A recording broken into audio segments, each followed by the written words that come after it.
الصلاة والسلام على سيد الأنبياء والمرسلين وعلى آله الطيبين الطاهرين وعلى من تبعهم بإحسان إلى يوم الدين.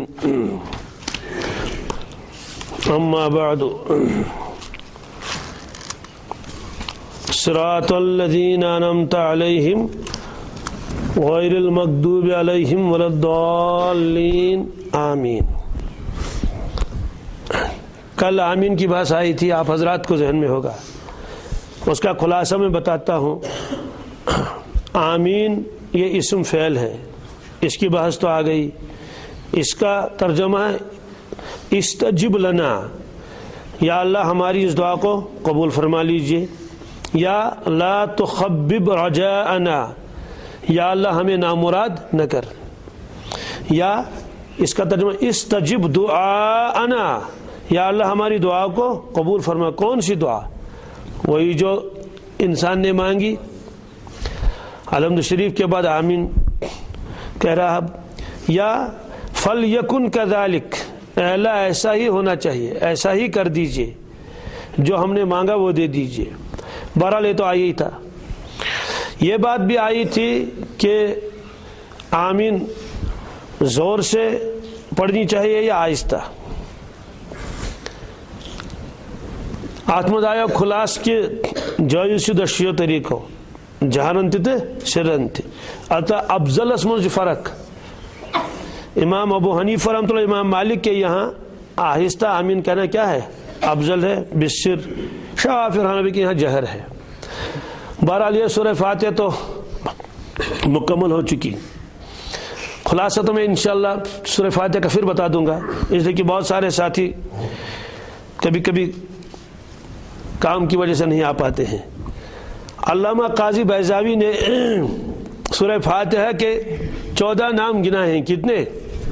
جی، قاضی بیضاوی یہ بہت زبردست بڑے علامہ تھے. ناصر الدین ان کا نام تھا، شیراز کے رہنے والے تھے. بیضا ایک جگہ ہے، وہاں اس گاؤں کا نام ہے بیضا، تو اس کی طرف نسبت کر کے ان کو بیضاوی کہتے ہیں. 14 نام انہوں نے تفسیر بیضاوی میں نقل کیے ہیں سورہ فاتحہ کے. اور بھی کتابوں میں ہے. سورہ فاتحہ سے آخناؤ فاتحۃ الکتاب. کیا؟ چونکہ قرآن پاک کی سب سے پہلی سورت تو یہی ہے الحمد شریف، اس کو فاتحۃ الکتاب کہتے ہیں. اس کا دوسرا نام ہے ام القرآن. کیا؟ ام کہتے ہیں اصل کو. کس کو؟ جی، ام. ماں کو بھی ام اسی لیے کہتے ہیں.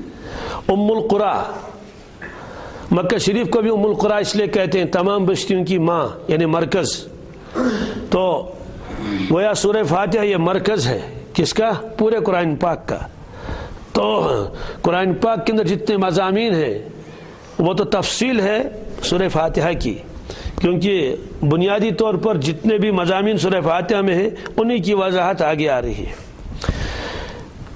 ایک نام ہے اس کا سورۃ الکنز. سورۃ الکنز، کنز معنی خزانہ. خزانہ اس کو کیوں کہتے ہیں؟ حضرت علی کرم اللہ تعالیٰ وجہ کی روایت، وہ فرماتے ہیں کہ سورہ فاتحہ عرش کے خزانوں میں سے ایک خزانہ ہے. عرش کے خزانوں میں سے ایک خزانہ ہے. اس خزانے سے سورہ فاتحہ اللہ کے نبی صلی اللہ علیہ وسلم کو عطا فرمایا گیا، اس لیے اس کا ایک نام سورۃ الکنز بھی ہے. یعنی خود یہ خزانہ ہے. کون؟ سورہ فاتحہ بھی خود خزانہ ہے. دوسرا مطلب یہ ہے کہ خزانوں میں سے اس کو دے دیا گیا ہے خاص طور سے.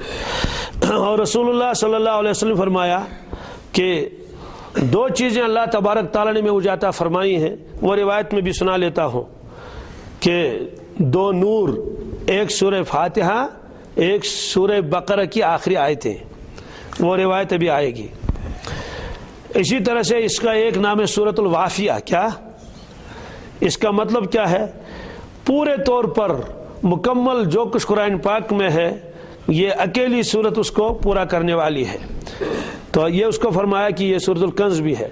اب سورۃ الکنز ہے تو یہ روایت میں آپ کو سنا لیتا ہوں، جس میں اللہ کے نبی صلی اللہ علیہ وسلم نے فرمایا کہ اللہ تبارک تعالیٰ نے مجھے یہ سورت عطا فرمائی اور یہ عرش کے خزانوں میں سے ایک خزانہ ہے.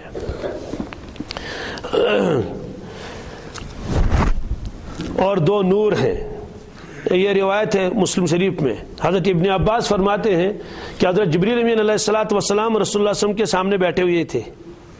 اب یا تو انسانی شکل میں بیٹھے ہوئے تو سارے صحابہ نے دیکھ لیا, یا یہ کہ اپنی صورت میں بیٹھے تھے. اللہ کے نبی صلی اللہ علیہ وسلم نے پھر فرمایا کہ جبریل امین علیہ السلام یہاں بیٹھے ہوئے ہیں.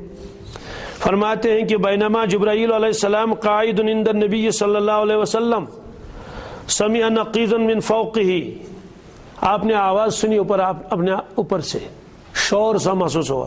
فرفع راسہ, یوں آپ نے اپنا سر مبارک اٹھایا جبریل علیہ السلام نے. فقال هذا باب من السماء فتح اليوم, کہنے لگے یا رسول اللہ صلی اللہ علیہ وسلم یہ آسمان کا ایک دروازہ ہے, آج کھولا گیا, آج سے پہلے اس کو کبھی نہیں کھولا گیا. لم یفتح قط الا اليوم, آج سے گۄڈنِچ لٹہِ مُژروو کہِ آسمانس دروازٕ. فنزل منه ملک, تمہِ منٛز ووٚتھ اکھ ملک اکھ.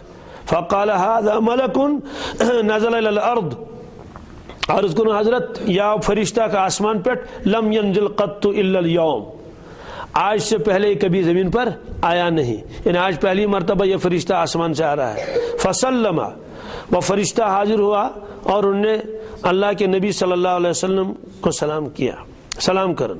فقال ابشر بنورین اوتیتہما, پھر کہنے لگا, عرض کرنے لگا حضرت میں آپ کو بشارت دینے کے لیے آیا ہوں 2 نور کی. کس کی؟ اوتیتہما, جو 2 نور آپ کو دیے گئے ہیں. لم یوتہما نبی قبلک, آپ سے پہلے کسی نبی کو وہ 2 نور نہیں عطا کیے گئے. وہ 2 نور کون سے تھے؟ فاتحۃ الکتاب و خواتیم سورۃ البقرہ. ہمیں ایک تو سورہ فاتحہ ہے اور ایک سورہ بقرہ کی آیتیں ہیں. لم تقرأ بحرف منہما الا اوتیتہ, رواہ مسلم. یعنی جو آدمی اس کا ایک حرف بھی پڑھے گا اس کو اجر ملے گا. تو سورہ فاتحہ تو ہے ہی, اور سورہ بقرہ کی آخری آیتیں. آخری آیتوں سے کیا مراد ہے یہ تو فرمایا. آخری آیتیں تو اگر آخری رکوع مراد لیا تو للہ ما فی السماوات, کہاں سے؟ للہ ما فی السماوات ما فی الارض. یا یہ ہے آمن الرسول بما انزل الیہ, وہ ہے. تو دونوں ہے آخری آیتیں. یہ نہیں فرمایا کون سی آخری آیتیں, لیکن فرماتے ہیں یا تو للہ ما فی السماوات سے آمن الرسول تو یقیناً ہے, لیکن بعض حضرات نے فرمایا للہ ما فی السماوات. اسی لیے وہ سورہ بقرہ کا آخری رکوع وہیں سے شروع ہوتا ہے, وہ ہے 40واں رکوع. کیا ہے جی؟ سورہ بقرہ میں وہ 240 رکوع ہے, اور 40 رکوع ہے, وہ 40واں رکوع ہے آخری. تو ایک اس کا سورہ کنز بھی نام ہے, سورہ وافیہ بھی ہے. ایک نام ہے اس کا سورہ کافیہ. کیا کافی کسے کہتے ہیں؟ کافی میں کفایت کرنے والا, مکمل, اس لیے اس کا نام ہے سورۃ الکافیہ. ایک نام اس کا سورۃ الحمد. کیا؟ سورۃ الحمد. حمد اس لیے کہ اس کا تو پہلا ہی لفظ ہے الحمدللہ رب العالمین. سورۃ الشکر, اگرچہ یہ دونوں قریب قریب ہیں لیکن پہلے آ گیا. حمد اور شکر اور مدح میں کیا فرق ہے اس کی تفصیل آ گئی. حمد کس کو کہتے ہیں, شکر کس کو کہتے ہیں, اور مدح کس کو کہتے ہیں. لیکن بہرحال سورۃ الحمد بھی ہے, سورۃ الشکر بھی ہے. شکر اس لیے ہے کہ اس میں اللہ تبارک تعالیٰ کی صفات کا بیان ہے. رحمان ہے, رحیم ہے, اور مالکی یوم الدین ہے. یہ شکر قولی اس وقت آدمی کر لیتا جب یہ پڑھ لیتا ہے. اس کا ایک نام ہے سورۃ الدعا. کیا؟ سورۃ الدعا اس لیے کہ یہ تو ایک دعا ہے, آدمی دعا مانگتا ہے اللہ تبارک تعالیٰ سے, اسے سورۃ الدعا. تو 8-9 ہو گئے. 10واں نام اس کا تعلیم المسئلہ. کیا؟ تعلیم المسئلہ کے معنی آتے ہیں مانگنے کی تعلیم, اس میں ہے طریقہ کہ اللہ تعالیٰ سے علم منگیو کت کڑ منگیو. گوڑ ایو گڑ کر جو تہن حمد و ثنا تہن تعریف کر جو, تم پتہ ونجوس بہ چھس سون بند ایاک نعبد و ایاک نستعین. اد ونجوس کیا کیا چھس منگن. گویا اللہ تبارک تعالیٰ ہیچنا یت مز پن بند یل تم منگن آسو تو کمی انداز منگ جو. یہ ہے. 11واں نام ہے اس کا سورۃ الصلاۃ. کیا؟ سورۃ الصلاۃ, نماز والی صورت. نماز والی صورت اس کو کیوں کہا گیا؟ نماز والی صورت اس کو اس لیے کہا گیا کہ اس کا خاص تعلق ہے نماز کے ساتھ. کس کے ساتھ؟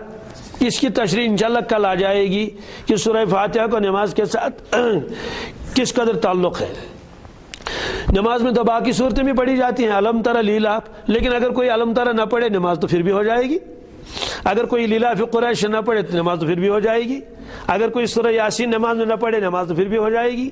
لیکن اگر کوئی الحمد ہی نہ پڑھ لے تو اس کی نماز نہیں ہوگی. تو سورۃ الصلاۃ اس کا نام ہے خاص طور سے.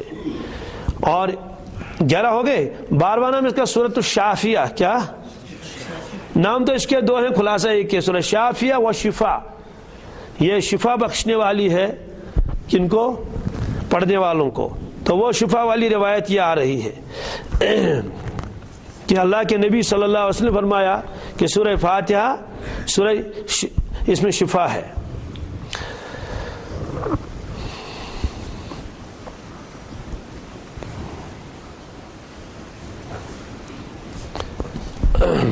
رسول اللہ صلی اللہ علیہ وسلم نے فرمایا کس کے بارے میں؟ فی فاتحۃ الکتاب، الحمد شریف کے بارے میں فرمایا شفاء من کل داء، ہر بیماری سے شفا ہے. ہر بیماری سے، اور ہر بیماری سے کیا ہے؟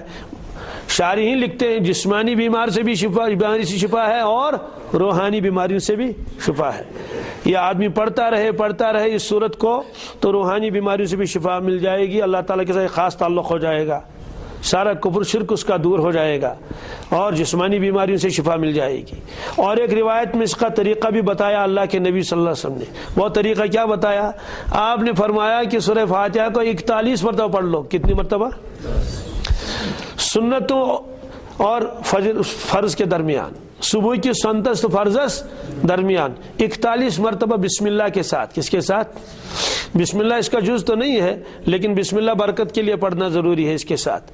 تو بسم اللہ پڑھ لیا تو اس کے بعد 41 مرتبہ فرمایا کہ ہر بیماری کے لیے یہ کیا ہے؟ شفا ہے. اس لیے اس روایت میں اس کو فرمایا یہ سورہ شفا ہے. اسی طرح سے ایک روایت ہے حضرت ابو سعید خدری رضی اللہ تعالیٰ عنہ سے، وہ ایک واقعہ نقل کرتے ہیں. وہ فرماتے ہیں کہ صحابہ کرام کی ایک جماعت ایک جگہ پہنچی چلتے چلتے. ابو سعید خدری سے مروی ہے، خود فرماتے ہیں ہم لوگ سفر میں تھے، چلتے چلتے ایک جگہ پر اترے تو وہاں ایک لونڈی آ کر کہنے لگی. لونڈی مطلب ہے کہ جیسے غلام ہوتے تھے باندھی. کہنے لگی اس قبیلے کے سردار کو سانپ نے ڈس لیا ہے، اس قبیلے کے سردار کو سانپ نے ڈس لیا ہے، تم میں ہے کوئی منتر پڑھنے والا؟ تو احمد شاہ کا یوسمس کیا دی ہے؟ موتر پڑی دیاز پکا وکا. تو وہ آ گئی تو یہ سن کر ہم میں سے ایک شخص کھڑا ہو گیا اور اس سردار کے پاس گیا. تو وہاں جا کر اس صحابی نے سورہ فاتحہ پڑھ کے اس کو پھونک مار دی. پھونک مارنے کے بعد بس وہ اچھا ہو گیا.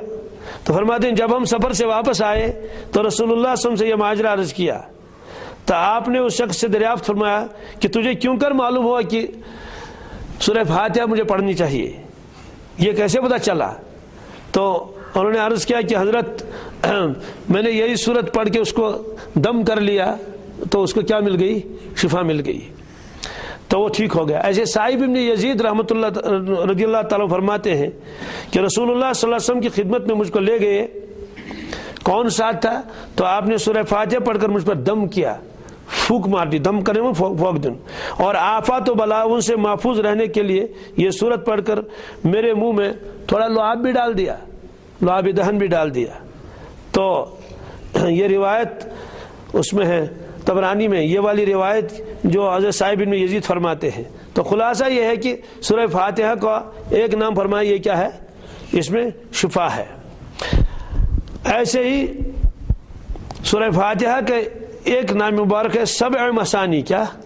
سبع مثانی. سبع مثانی یہ قرآن پاک میں بھی ہے. سبع مانے 7، مثانی مانے جس کو بار بار دہرایا جائے، جس کو بار بار، جس کو پڑھا جائے بار بار بار بار. مثانی جس کو دوہرا جائے. اسی لیے بعض حضرات نے اس کا ترجمہ لکھا ہے ہم نے آپ کو 7 آیتیں عطا فرمائی، ہم نے آپ کو 7 آیتیں عطا فرمائی، گویا کہ وظیفے کے طور. کس کے طور؟ وظیفہ کا وظیفہ اسی لیے کہتے ہیں چونکہ اس کو بار بار پڑھا جاتا ہے، اس کو بار بار دہرایا جاتا ہے. تو یہ آیت ہے قرآن پاک میں سورہ ہجر میں ہے. اللہ تعالیٰ فرماتے ہیں وَلَقَدْ آتَيْنَاكَ سَبْعًا مِنَ الْمَثَانِي وَالْقُرْآنَ الْعَظِيمِ. ہم نے آپ کو عطا فرمائی 7 آیتیں. کیا 7 آیتیں وظیفہ اور قرآن پاک بڑے درجے کا. اس کی تشریح بھی کل آ جائے گی انشاءاللہ. ہم نے آپ کو 7 آیتیں عطا فرمائی اور قرآن پاک بڑے درجے کا. تو یہ 7 آیتوں سے کیا مراد ہے؟ تو تمام علماء کا اس پر اتفاق ہے، جمہور کا. دوسری رائے بھی ہے لیکن اصل یہ ہے، اس سے مراد ہے سورہ فاتحہ کی کیا 7 آیتیں. اس کو مثانی اس لیے فرمایا گیا، اس کو بار بار پڑھا جاتا ہے. جتنی بھی آپ نماز پڑھ لیں گے، نفل پڑھ لیں، سنت پڑھ لیں، صلاۃ الحاجات پڑھ لیں اور وتر پڑھ لیں، کوئی بھی نماز پڑھ لیں، جمعہ پڑھ لیں، عید پڑھ لیں، تحیۃ المسجد پڑھ لیں، تحیۃ الوضو پڑھ لیں، ہر نماز میں آپ سورہ فاتحہ کو کیا کرنا ہے؟ اس کو پڑھنا ضروری ہے. اس وجہ سے اس کو سبع مثانی بھی فرماتے ہیں. تو 2 چیزیں خاص طور سے اب اس میں آ گئیں. ایک تو اس کا نام ہے سورۃ الصلاح، ایک نام ہے اس کا سبع مثانی. سبع مثانی کے بارے میں 2-3 چیزیں میں آپ سے عرض کر لیتا ہوں کہ سبع مثانی سے مراد یہی ہے سورہ فاتحہ. لیکن جہالت کی انتہا دیکھ لیجئے. کیا؟ میں ایک تو مرتبہ چل رہا تھا تو بچے آ رہے تھے اسکول سے، چھوٹے چھوٹے بچے تھے. تو میں نے ان کو سلام کی میں نے ان کو، اور میں نے پوچھا ان سے، گبرو آج کا تو امتحان. چھوٹے چھوٹے بچے تھے، شاید 5ویں یا 6ٹھی میں پڑھتے ہوں گے. تو وہ تو اشوسا اسلامیات کا. تو میں نے سوچا چلو ٹھیک ہے، اسلامیات کا پرچہ تو دیکھ لوں. اگر وہ دوسرے پرچے کا نام لیتے تو شاید میں دیکھتا بھی نہیں. تو میں نے کہا میں اسلامیات کا پرچہ دیکھ لوں گا. میں اس اسلامیات کے پرچے، اس میں تو سوالات تو ٹھیک تھے. ایک سوال اس میں یہ تھا اور مجھے یہ سوال پڑھتے ہی مجھے حیرت ہو گئی. اس میں کیا لکھا تھا؟ وہ کون سی صورت ہے کیا جو قرآن شریف سے خارج ہے؟ یہ سوال پڑھتے ہی میں نے کہا انا للہ و انا الیہ راجعون. سکو سور سے اس قرآن شریف جس کیا خارج. میں نے کہا یہ کیا مطلب ہے؟ وہ کون سی صورت ہے جو قرآن شریف سے خارج اور علیحدہ ہے؟ قرآن شریف میں تو 114 صورتیں ہیں، تو الگ کیسے کر دیں گے اس کو؟ یہ کیا ہے؟ یہ جہالت ہے. کیونکہ جب بحثیں ہوتی ہیں کہ بھائی جب قرآن شریف پڑھا جائے تو اس کا پڑھنا سننا کیا ہے؟ فرض ہے. وَإِذَا قُرِئَ الْقُرْآنُ فَاسْتَمِعُوا لَهُ وَأَنصِتُوا لَعَلَّكُمْ تُرْحَمُونَ. جواب دیتے ہیں کہ یہ تو قرآن پاک کے بارے میں، الحمد کے بارے میں تو ہے نہیں. الحمد تو قرآن شریف سے خارج ہے. ایک دلیل دیتے ہیں وچ الف لام کا چھ لکھت یت مستعارم چھ پرت کان قرآن پاک اہن الحمد شریف اس پٹھ چھ الف لام لکھتی ون کیا کرو تیل یا چھ الف لام یہ لکھت تمیک معنی گو الف لام چھ یت پٹھ 30 سپارہ 30 سپارہ انشاءاللہ. ایک جہالت تو یہ ہے. کیوں جہالت؟ اس لیے ہے کہ اللہ کے نبی اسلام کے زمانے میں 30 پارے تھے ہی نہیں. 30 سپارہ آسین تم تو بالکل کہیں ثابت ہی نہیں ہے. یہ تو امت نے پھر اس کو 30 جزوں میں الگ الگ کر دیا. پارا مانے ٹکڑا، پارا مانے سی فارسی لفظ ہے، سی پارا اس کا مطلب 30 ٹکڑے. کتنے؟ چکجم سپار سک پڑھن ہے نا. تو 30 حصوں میں اس کو کر لیا تاکہ آسان ہو جائے تلاوت کرنا. روزان پڑھو آخر سپار تو سپار مکلن. تو اگر آپ اس الف لام کو یہاں کے بجائے یہاں لکھ دو، یہ تو کاتب صاحب اگر یہاں لکھ دے گا تو اس سے کون سا فرق پڑ لے گا؟ لکھ لیجئے الحمد شریف سے ہی الف لام لکھنا چاہیے، اس لیے کہ تو الف لام ہی تو آتا ہے. یہ اب کاتبوں نے لکھنا شروع کر دیا الف لام دوسرے صفحے سے، تو ذہن میں یہ آ گیا شاید یہ الف لام ہے ہی نہیں. یہ تو پہلی صورت ہے. اگر کا انسان قرآن شریف شروع کرے تو کہتے پہ کروں تو الحمد شریف تو شروع کر لے گا نا، اور کیا کرے گا؟ پہلی صورت الحمد شریف ہے، دوسری صورت سورہ بقرہ ہے، اور لکھا تو رہتا ہے سورہ فاتحہ کی طرف لکھا ہے نمبر 1، سورہ بقرہ کے بغل میں لکھا ہے نمبر 2. تو اس زمانے میں تو پاروں کا تصور بھی نہیں تھا. تفسیر جلالین 2 بزرگوں نے لکھی. کس نے؟ آگو علامہ جلال الدین سیوطی، علامہ جلال الدین محلی. علامہ جلال الدین سیوطی یہ ہیں شاگرد علامہ جلال الدین محلی کے. دونوں کا نام جلال الدین تھا، دونوں کا نام جلال. اللہ کی شان. جلال الدین محلی علیہ رحمہ استاد ہیں. انہوں نے قرآن پاک کی تفسیر لکھنی شروع کر دی سورہ کہف سے. کہاں سے؟ لیکن سورہ کہف، یہاں تک کہ پورا قرآن پاک ہو گیا سورہ کہف سے لے کر آخر تک والناس تک پہنچا، آپ سورہ فاتحہ کی تفسیر لکھ دی، آمین پر پہنچے تو انتقال ہو گیا۔ اب اس کے بعد وہ تو تفسیر ویسے ہی رہی۔ ان کے شاگرد تھے علامہ جلال الدین سیوطی، بہت زبردست قابل قسم کے آدمی، بہت ہی طوفانی قسم کے آدمی۔ تو لوگوں نے ان سے کہا کہ حضرت اس کو پورا کر دیجئے، آپ کے استاد کا یہ کام ہے، اور یہ روز نت کیا اڑ لکھوئی، تو بہرحال مجبور کرو تو حضرت تل قلم تو لکھو۔ لیکن کہاں سے انہوں نے کیا؟ سورہ بقرہ سے۔ کہاں سے؟ اس لیے انہوں نے کہا کہ بھائی میں تو اپنی تفسیر کو ایسے لکھ دوں گا، چونکہ یہ سورہ فاتحہ کی تفسیر میرے استاد نے لکھ دی ہے، اس لیے میں اس کو قرآن پاک کے آخر میں رکھ دوں گا۔ کس میں؟ اس لیے آپ جلالین اٹھا کے دیکھ لیجئے، جلالین میں پہلے صورت ہے ہی نہیں سورہ فاتحہ، آخر میں ہے سورہ فاتحہ، شروع کر دیں سورہ بقرہ۔ اس کی وجہ کیا ہے؟ کہتے ہیں کہ میں نے سورہ بقرہ سے تفسیر لینی شروع کر دی۔ لیکن کمال یہ کر گئے جیسے استاد نے تفسیر لکھ دی ایسے ہی شاگرد نے، کوئی فرق نہیں ہے۔ اسی لیے اس تفسیر کو تفسیر جلالین کہتے ہیں، چونکہ دو جلالوں نے لکھی ہے۔ جلال ایک کو کہتے ہیں، جلالان دو کو کہتے ہیں۔ جب یہ اضافت ہو جائے گی تو جلالین، تو تفسیر جلالین۔ تو بہرحال یہ بہت بڑی جہالت ہے، کوئی یہ کہے گا کہ سورہ فاتحہ قرآن شریف سے کیا ہے؟ علیحدہ ہے، یہ الف لام ادھر لکھا ہوا ہے، آپ ادھر لکھ لیجئے، معاملہ ختم۔ ایک بات۔ دوسری بات یہ ہے، یہ میں نے ایک جگہ بیان کیا تھا، چونکہ لوگ اعتراض کرتے ہیں، ہم کو تو جواب دینا پڑتا ہے، ورنہ کس شخص کو اس کی دلچسپی ہے کہ خام ایسے مسائل عوام کے سامنے لائے؟ یہ علمی مسائل تھے، مگر یہ اوڑے لوگ زیر زیر کرن، حنفین بچارن ستاون جی تم کرن فون پتہ ونن۔ اس لیے وہ یہ دلیل دیتے ہیں، اس میں لکھا ہے وَلَقَدْ آتَيْنَاكَ سَبْعًا مِنَ الْمَثَانِي وَالْقُرْآنَ الْعَظِيمِ، ہم نے آپ کو 7 آیتیں عطا فرمائی یا رسول اللہ صلی اللہ علیہ وسلم، اور عظمت والا قرآن، عظمت والا۔ اب دیکھیے، سب سے پہلے اس کی تشریح حدیث سے دیکھیں گے۔ کس سے؟ جی، حدیث میں کیا ہے؟ اللہ کے نبی صلی اللہ علیہ وسلم نے خود اس کی تشریح فرمائی۔ کیا تشریح فرمائی؟ یہ تشریح فرمائی،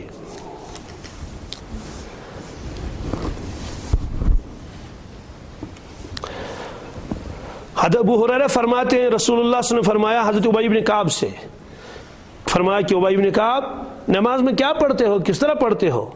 انہوں نے کہا حضرت میں نماز میں یہ پڑھ لیتا ہوں، فقرأ ام القرآن، تو حضرت ابی بن کعب نے سورہ فاتحہ پڑھ لی۔ فقال رسول اللہ صلی اللہ علیہ وسلم والذی نفسی بیدہ ما انزلت فی التوراۃ ولا فی الانجیل ولا فی الزبور ولا فی الفرقان مثلہا، فرمایا قسم اس پروردگار کی جس کے ہاتھ میں میری جان ہے، نہ تو تورات میں ایسی کوئی صورت ہے، نہ انجیل میں، نہ زبور میں، اور نہ خود قرآن پاک میں، اور نہ بقیہ حصے میں بھی ایسی صورت جیسی یہ صورت ہے، اور کوئی صورت ایسی جیسی نہیں، مثلہا وَإِنَّهَا سَبْعٌ مِّنَ الْمَثَانِي وَالْقُرْآنِ الْعَظِيمِ،